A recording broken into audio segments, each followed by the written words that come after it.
ప్రత్యేక అధికారుల పాలనలో గ్రామ పంచాయతీల నిర్వహణ అస్తవ్యస్తంగా మారింది. గ్రామ పంచాయతీలో పారిశుద్ధ్య నిర్వహణ లక్ష్యంగా చెత్త సేకరణ కోసం గత బీఆర్ఎస్ ప్రభుత్వ హయాంలో ట్రాక్టర్లను కొనుగోలు చేశారు. గ్రామంలో జనాభాకు అనుగుణంగా ట్రాక్టర్లతో పాటు ట్రాలీలు, ట్యాంకర్లను సైతం కొనుగోలు చేశారు. ప్రత్యేక అధికారుల పాలనలో ప్రభుత్వం పంచాయతీలకు నిధులు కేటాయించకపోవడంతో నిర్వహణ భారంగా మారింది.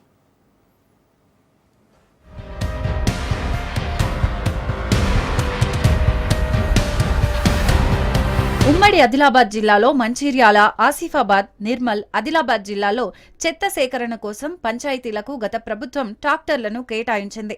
గ్రామ సర్పంచుల పదవీ కాలంలో ట్రాక్టర్ల మెయింటెనెన్స్ కు ఎలాంటి ఇబ్బంది తలెత్తలేదు. కానీ సర్పంచుల పదవీ కాలం ముగియడంతో ప్రత్యేక అధికారులను ప్రభుత్వం నియమించింది. ప్రభుత్వం సంవత్సర కాలం నుండి ఇప్పటి వరకు గ్రామ పంచాయతీలకు నిధులు కేటాయించలేదు. దీంతో పంచాయతీల నిర్వహణ కష్టంగా మారింది. ట్రాక్టర్లకు సంబంధించిన ఈఎంఐ ప్రతి నెల సుమారు 6,000 నుంచి 12,000 వరకు చెల్లించాల్సి వస్తుంది. వారికి అండగా పంచాయతీలో నిధులు లేక సంవత్సరం నుండి కట్టే కిస్తీలు పెండింగ్ లో ఉన్నాయి.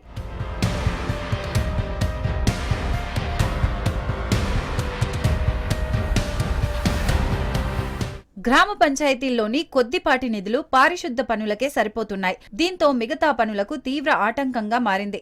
ట్రాక్టర్లను తీసుకుని 5 సంవత్సరాలు గడిచిన నేపథ్యంలో తరచూ మరమ్మతులకు గురవుతున్నాయి. వాటిని బాగు చేయాలంటే 30,000 వరకు ఖర్చవుతుంది. తద్వారా మరమ్మతులకు ఇబ్బందులు ఎదుర్కొంటున్నామని గ్రామ సెక్రటరీలు వాపోతున్నారు. వాహనాల్లో డీజిల్ కు డబ్బులు లేక వారానికి ఒకసారి మాత్రమే చెత్త సేకరణ చేస్తున్నట్లు చెప్తున్నారు.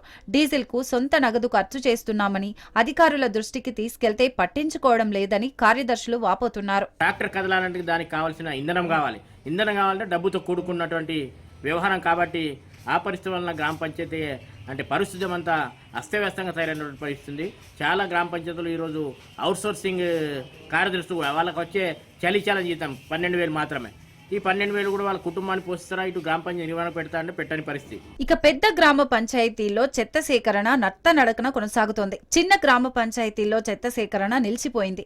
దీంతో గ్రామాల్లో పారిశుద్ధ నిర్వహణ అస్తవ్యస్తంగా మారింది. ప్రత్యేక అధికారులు మాత్రం అంటిముట్టనట్లు వ్యవహరిస్తున్నారని గ్రామ పంచాయతీ సిబ్బంది ఆవేదన వ్యక్తం చేస్తున్నారు.